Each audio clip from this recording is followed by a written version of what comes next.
Bonjour à toutes et à tous, bienvenue sur le second épisode du podcast de la floraison littéraire. Aujourd'hui, je me permets de faire cette introduction puisque nous allons bientôt accueillir Amandine, la première invitée du podcast. Et cette petite introduction avait justement pour vocation de vous prévenir de cette nouvelle configuration de cet épisode de podcast, puisqu'aujourd'hui nous allons traiter de la question de la bêta lecture et de pourquoi réussir à faire le pas en tant qu'auteur, à faire relire notre manuscrit par une personne extérieure.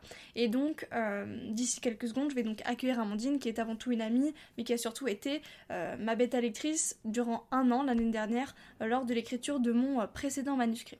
Écoutez, j'espère que cet épisode du podcast vous plaira. Il est du coup sous un plan davantage autour d'une discussion, davantage autour de conseils et d'un dialogue entre auteur et bêta lectrice sur ce qu'on a pu vivre l'année dernière toutes les deux avec Amandine lors de cette aventure. J'espère qu'il vous plaira et que vous réussirez à trouver des clés pour faire avancer votre créativité et votre écriture. Et on se retrouve dans quelques secondes auprès d'Amandine.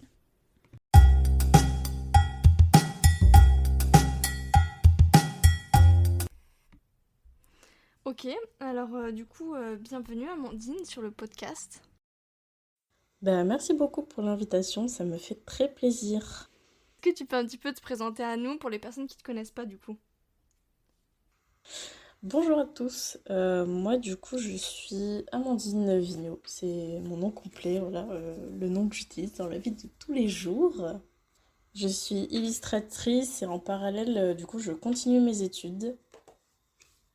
Et je suis illustratrice depuis maintenant à peu près 2 ans que je fais ça vraiment sérieusement. Et je tente de me nourrir un peu de mes petites passions, d'allier littérature et illustration dans mon univers. Ok, trop bien. Du coup, pour que les autres personnes puissent comprendre un peu, Amandine et moi on se connaît déjà. Euh, on a déjà travaillé ensemble et en plus de ça on est amis. Mais du coup voilà, si vous voyez que on est un petit peu intime entre guillemets dans la manière dont on se parle, c'est normal du coup. Aujourd'hui je t'ai invitée parce que t'as eu un rôle un petit peu spécial vis-à-vis de mon écriture et vis-à-vis de mon dernier projet de manuscrit, puisque du coup t'as été la bêta lectrice principale de mon roman. Et du coup aujourd'hui je t'ai invitée pour que tu puisses justement parler de cette aventure là. Tout à fait, ouais, j'ai eu la chance de bêta-lecturer du coup ton manuscrit. C'était une chouette aventure et franchement, très bonne découverte. Ça a été vraiment très enrichissant. Et aussi de suivre toutes tes fautes en direct, c'était quand même incroyable. Non, mais ouais. C'est ce qui était intéressant, c'était que j'avais accès un peu au cheminement de ta pensée et ça, c'était quand même très très chouette. Rattrape-toi bien.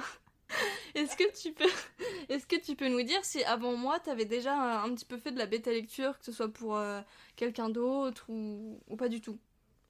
Ouais, j'avais déjà fait de la bêta lecture, mais très très peu. Enfin, c'est vraiment pas mon axe principal de métier.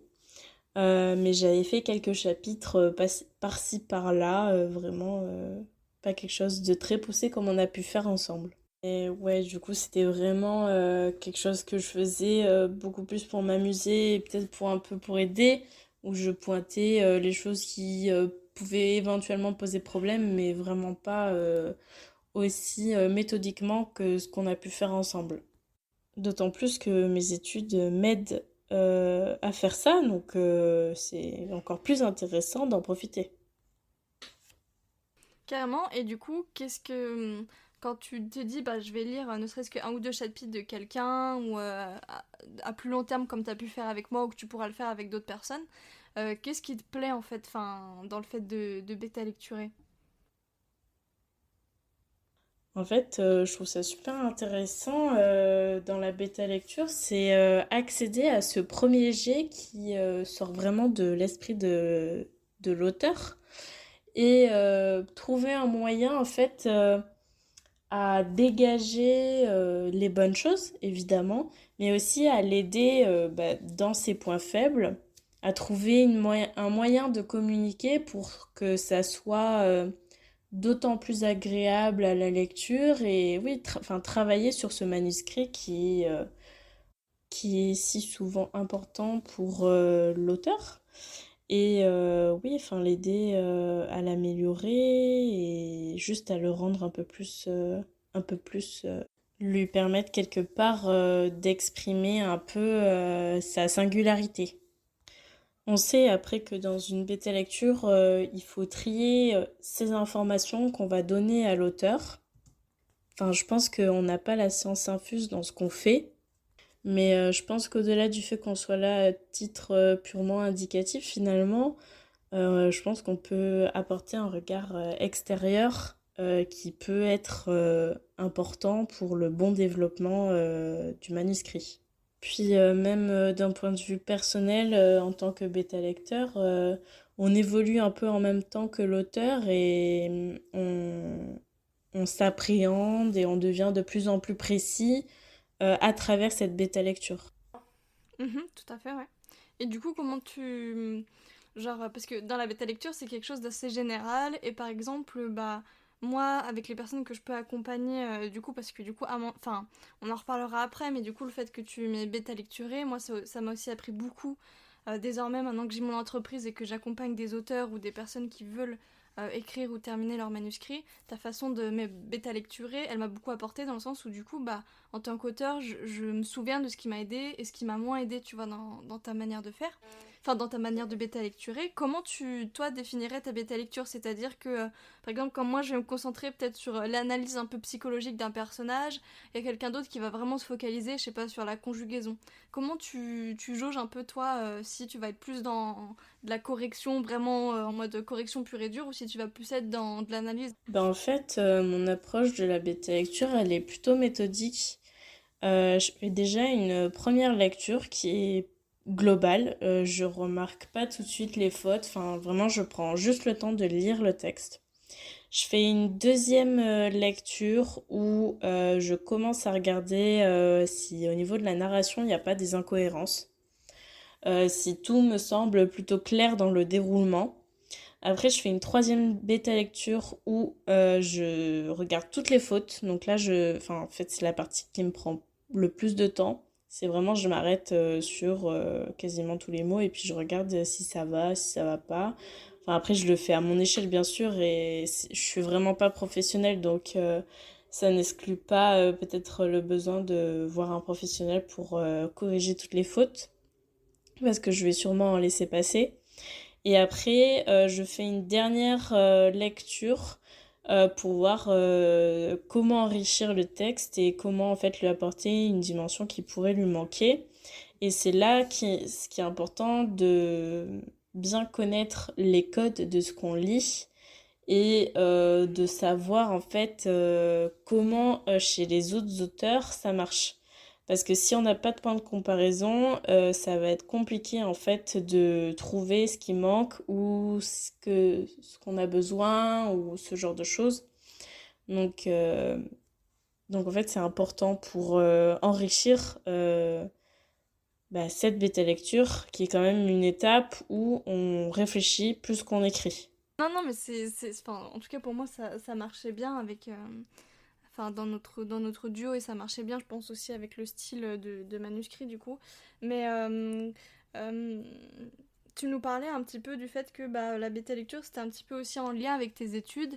Est-ce que tu peux nous parler très très rapidement de peut-être parce que d'autres personnes qui sont dans les mêmes études que toi peuvent peut-être se dire que ce genre d'activité ça peut être cool pour eux. Est-ce que tu peux nous parler un petit peu rapidement de tes études et comment tu fais ce lien, enfin pourquoi pour toi la bêta lecture ça t'a aidé ou au contraire tes cours t'ont aidé pour la bêta lecture? En fait, ce qui est intéressant avec mes études et notamment avec mes cours, donc moi je suis du coup en troisième année de licence de lettres modernes. Donc en fait j'ai des cours qui portent particulièrement sur la grammaire, l'orthographe. On revoit toutes les choses qu'on peut voir en primaire ou en secondaire. Et on essaie en fait d'éliminer un maximum de fautes dans nos écrits et surtout de les repérer et de voir comment les corriger au travers de textes. Et en parallèle de ça, on a d'autres cours qui sont beaucoup plus spécifiques sur l'analyse de texte en lui-même, de repérer la richesse d'un texte par les figures de style, ce genre de trucs. Du coup, en fait, je mets en application ces deux principaux pans de ma licence dans ma bêta lecture pour justement essayer d'enrichir au niveau de l'écrit le texte, par exemple avec des meilleures formulations, ce genre de choses. Et à la fois essayer de corriger. Après, il faut savoir que moi, enfin, c'est pas trop ma tasse de thé, la correction même de texte. Donc, encore une fois, je le répète, mais si votre bêta lecteur n'est pas à 100% certain de sa correction, passez par quelqu'un. Enfin, il n'y a aucun problème par ça. Enfin, c'est tout à fait normal de se faire aider dans la correction. Et je pense pas que l'auteur se doit d'avoir dès le premier jet une écriture sans aucune faute, sans aucune coquille. Donc en fait, enfin, c'est pas trop l'attendu dans une bêta lecture. On se doute que ça ne sera pas le cas et bah, il n'y a pas de souci avec ça. Bon, après, toutes ces bêta lectures, ça reste quand même très subjectif et du coup, bah, c'est important d'avoir peut-être plusieurs points de vue si c'est possible, d'avoir plusieurs bêta lecteurs pour avoir vraiment un avis beaucoup plus global sur ce qu'on fait et voir s'il y a des points qui se connectent entre eux, enfin si on remarque la même chose ou si vraiment tout le monde a un avis différent et là c'est à vous de trier un peu toutes ces informations. Dans mon cas, tu lisais de la romance fantasy. Est-ce que... alors, on rappelle que tu es en études, que tu as une autre passion à côté qui est l'illustration, donc que tu fais pas de la bêta lecture tous les jours et toutes les semaines, mais est-ce que tu aurais par exemple un genre littéraire que tu te refuserais à lire parce qu'en fait c'est pas du tout en lien avec ce que t'aimes? Ou est-ce que justement tu te dis bah c'est une bêta lecture, je fais pas forcément gaffe au genre ou à l'intrigue en elle-même et je continue de lire? Par exemple, je pense que je me refuserais à lire du thriller ou du policier parce que j'ai pas les codes de ce genre d'ouvrage. Et du coup, je saurais pas trop quoi dégager pendant mes bêta lectures et je pense que je passerai à côté de celle-ci. D'autant plus que je pourrais pas te dire en fait ce qui va ou ce qui va pas puisque j'aurais aucun point de comparaison avec d'autres ouvrages ou d'autres manuscrits justement parce que j'en lis pas assez. Du coup, ça nécessiterait que je fasse des recherches sur le genre et du coup, bah, c'est un autre investissement en plus qu'une bêta lecture classique. Enfin, une bêta lecture que je connais en tout cas. Donc, je pense que je perdrais en précision et du coup, mais je ferais moins d'analyse sur la narration ou sur le déroulement de ta narration, mais plus d'un point de vue complètement syntaxique, orthographique ou par rapport à la grammaire. Et du coup, selon toi, qu'est-ce que ça apporte à l'auteur? Enfin, t'as eu mon point de vue plusieurs fois, mais même sans ça, en tant que bêta lectrice et en tant que bêta lectrice, est-ce que tu te dis bah, que la bêta lectrice... Est-ce que tu as remarqué en fait des choses en te disant bah du coup ce que là j'ai dit ça lui a permis de faire ça, enfin qu'est-ce que tu penses que ça apporte à un auteur de se faire bêta lecturer en fait? Ça permet d'avoir un point de vue complètement extérieur à soi ou à ce qu'on est en train de faire. Parce que l'élaboration d'un manuscrit, c'est quelque chose qui peut prendre des semaines, des mois, voire des années. Et quand tu es vraiment dedans, tu as peut-être du mal à prendre du recul sur ce que tu écris et voir, enfin, avoir l'avis de quelqu'un, ça permet aussi d'avoir ce recul-là et d'avoir aussi un regard neuf sur ce que tu écris, voir si tout est cohérent, voir si tout est clair. Parce que forcément, on n'a pas tous la même façon de s'exprimer, ni la même sensibilité par rapport au texte. Alors peut-être que toi, quand tu écris, tout te paraît très clair, mais que si tu te fais relire par quelqu'un, il ne le comprendra pas de la manière dont tu as voulu t'exprimer. Et la manière dont tu as voulu le dire, peut-être que ce sera différent. Et au final, on peut passer à côté de beaucoup de choses par rapport à ça. Du coup, je pense que c'est important aussi pour rester cohérent dans ce qu'on fait. Et en plus de la cohérence, c'est important aussi pour s'améliorer dans ce qu'on écrit et dans ce qu'on fait. Puis en plus de tout ça, ce qui est vraiment sympa avec la bêta lecture et ce qui peut vachement apporter, c'est surtout le côté relationnel. Enfin, il y a des fois où c'est vrai que ça se cantonne que à la bêta lecture et ça reste vachement mécanique. Mais je pense que si une bêta lecture veut bien fonctionner, il faut vraiment essayer de discuter entre bêta lecteur et auteur pour vraiment se comprendre et pas rester bloqué face à ce qu'un bêta lecteur a pu remarquer ou un auteur enfin, veut faire différemment. Enfin, je sais pas si c'est très clair, mais ouais, l'aspect d'échange et de relation, je pense que c'est aussi un des points fondamentaux de la bêta lecture. Et c'est ce qui fait que c'est aussi riche. Non, non, c'est sûr.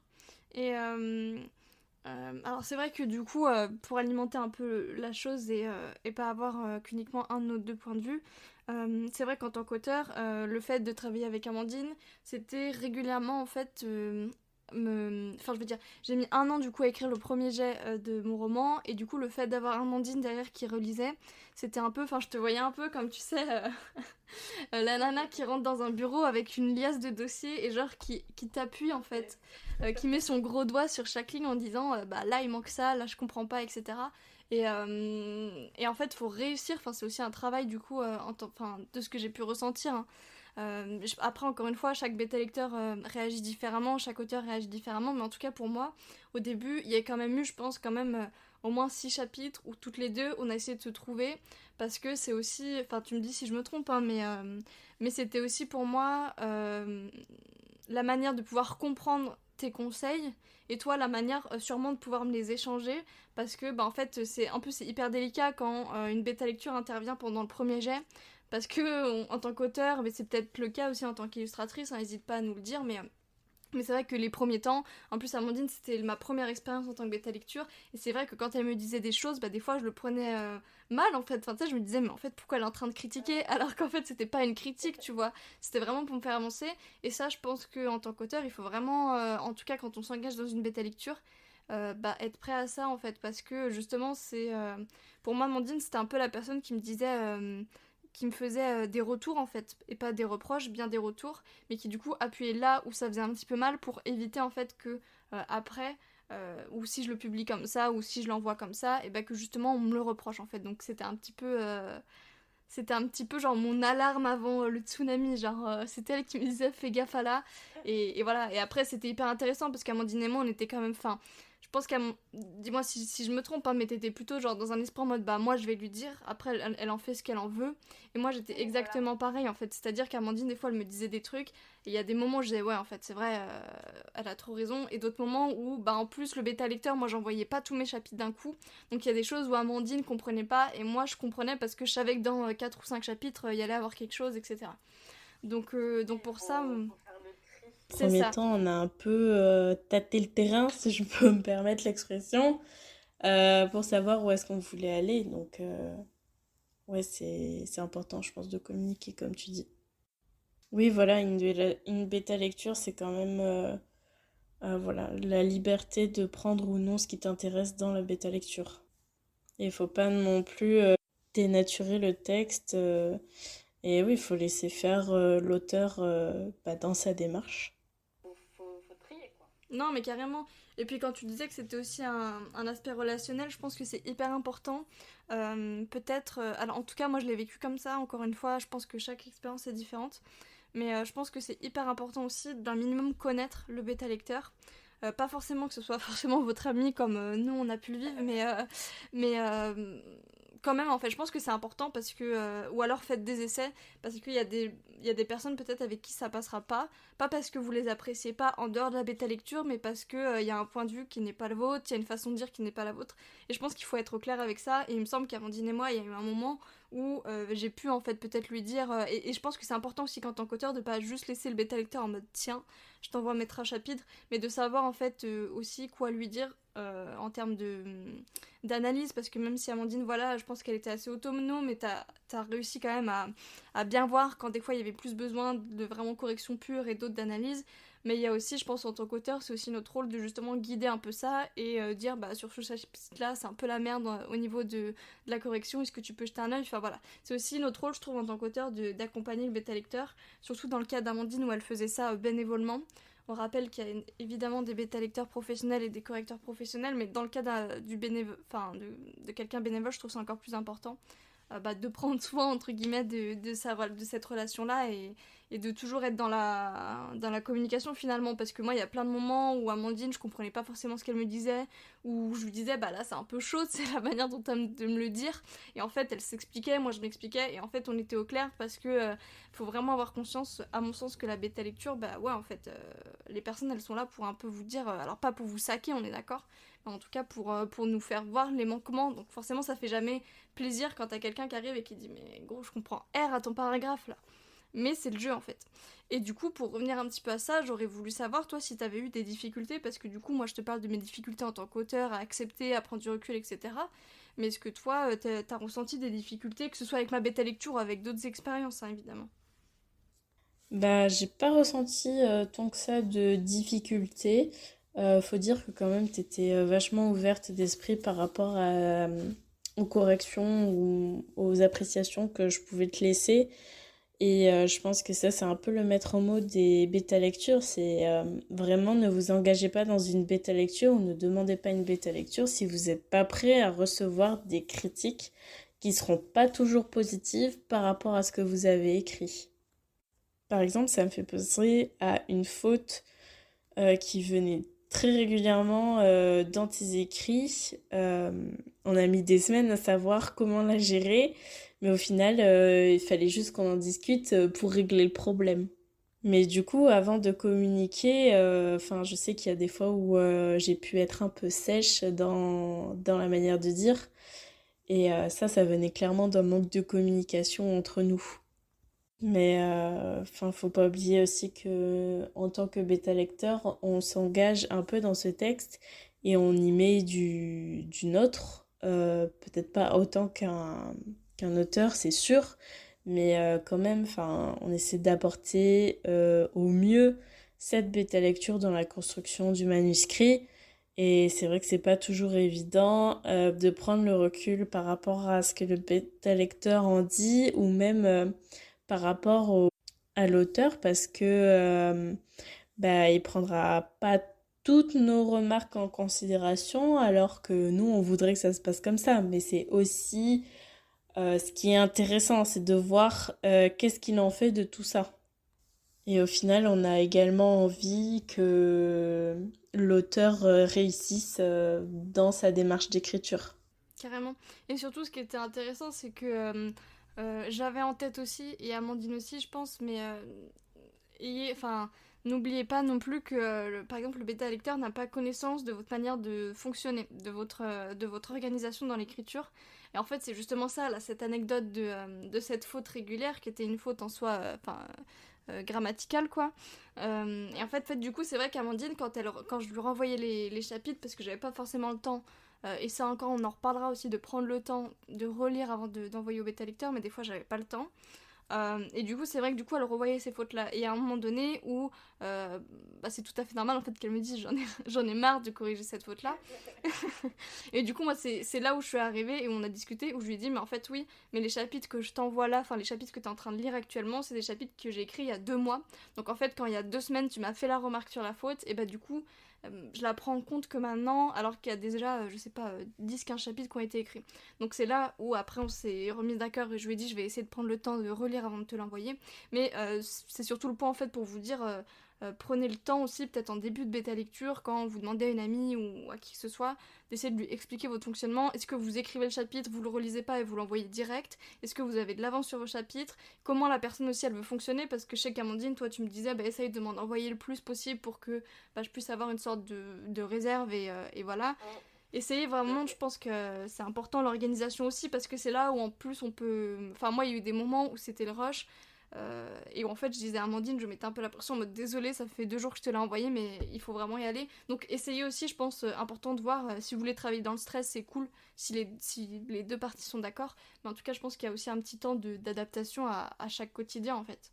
Ça peut être compliqué au niveau de l'organisation, surtout dans nos cas où on a d'autres trucs qui prennent vachement de temps à côté. Enfin, moi, je sais que, par exemple, pendant les temps de partiel, c'était compliqué de pouvoir faire une bêta lecture hyper régulière et c'est aussi pour ça que je te demandais d'avoir ces chapitres d'avance et de me les donner par lot parce que en fait mes bêta lectures je me prenais un créneau je sais pas de 4 heures et pendant 4 heures je faisais 10 chapitres. Enfin, c'est des nombres complètement au hasard mais c'était un peu ça l'idée.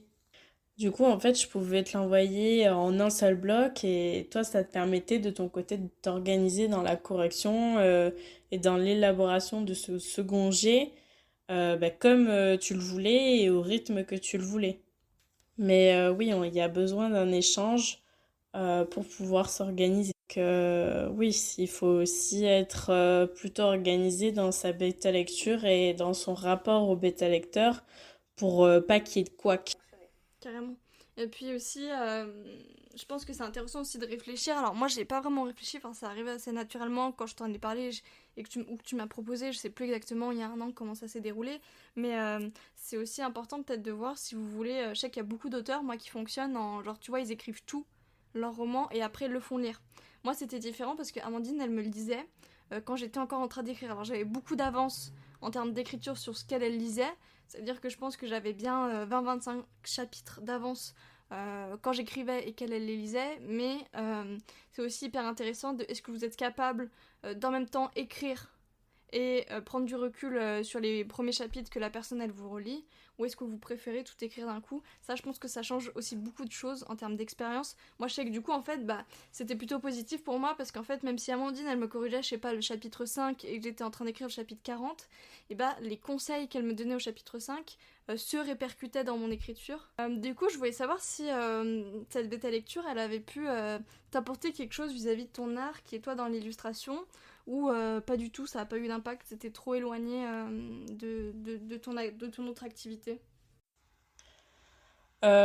Si, ça a eu de l'importance parce qu'en fait, ça me permettait aussi de voir autre chose et de me stimuler d'une autre manière. Je pense que c'est assez important quand on écrit ou on dessine de puiser dans d'autres réserves que le même support que nous on pratique. Je sais pas si c'est clair, mais c'est vrai que du coup c'était important pour juste pour sortir de ma zone de confort, faire d'autres choses, m'inspirer de d'autres méthodes aussi finalement, parce que même si c'est pas le même moyen, c'est une autre façon de réfléchir qui peut être utilisée, par exemple moi dans ce que je fais.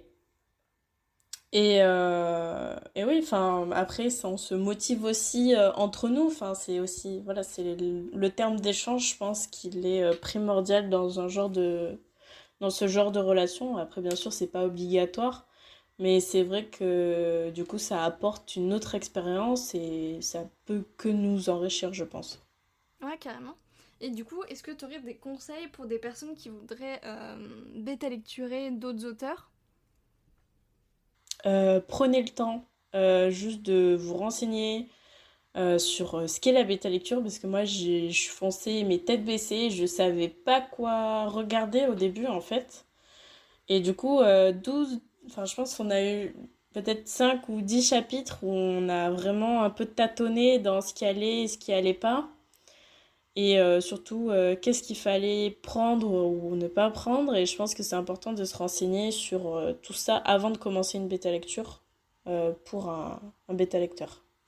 Et pour un auteur, qu'est-ce que tu conseillerais au contraire si quelqu'un veut se lancer et faire bêta-lecturer son texte, quel serait genre le conseil, tu vois, que tu donnerais? Rester ouvert d'esprit. Je pense que c'est important de trier ce que nous, on va vous mettre en bêta lecture parce que, comme j'ai dit précédemment, je pense que chacun a sa sensibilité, chacun a sa patte.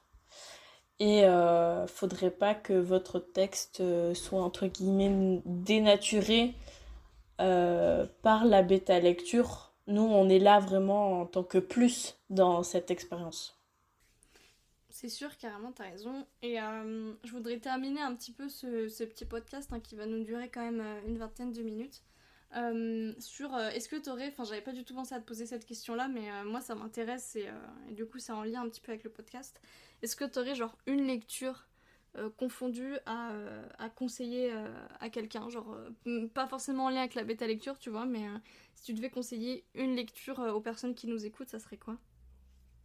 Euh, c'est super difficile comme question. Un qui m'a marqué cette année, je pense que ça a été Circé de Madeline Miller, je crois. Qui vraiment, c'est un livre qui est très long. Enfin, c'est pas, il n'y a pas d'action, enfin, pas vraiment d'action, mais la réflexion que ça a engendré chez moi a été assez intense et enfin, je pense que je l'ai lu aussi peut-être au bon moment. Donc en fait, c'était vraiment assez incroyable comme expérience de lecture. Et je pense, ouais. En fait, la façon dont elle écrivait était vraiment incroyable. Je pense qu'il n'y a pas deux personnes qui écrivent comme elle. Et je pense que si tu as des auditeurs qui ont lu Madeleine Miller, surtout on la connaît pour Le Chant d'Achille, ben en fait, elle écrit, mais j'ai jamais vu ça, quoi. Et je ne saurais pas vraiment te le décrire. Il y a beaucoup de narration. Et bah, comme je dis, c'est pas un rythme qui est très lent, mais c'est hyper captivant. Alors que t'as pas besoin d'action. Et je pense que ça, c'est quand même très fort. Ok. Bah écoute, je te remercie pour ce podcast. Je pense que, enfin en tout cas pour moi, ça a été hyper intéressant de faire ce retour-là avec toi, surtout que bah la bêta lecture s'est un peu arrêtée depuis quelques mois maintenant que j'ai plus trop le temps pour écrire et que je m'occupe à faire écrire les autres personnes. Mais du coup, je pense que ça va intéresser aussi les autres gens qui peut-être ont des doutes sur se faire bêta, enfin oui, engager une bêta lectrice ou un bêta lecteur. Donc bah merci pour ça, merci pour le temps que tu as accordé au podcast. Et si on pouvait retrouver Amandine sur Instagram, je mettrai dans les différentes, enfin sous la vidéo YouTube et sur Instagram l'Instagram d'Amandine. Vous pouvez la retrouver ici. Bon bah écoute, je te remercie beaucoup. Mais avec plaisir!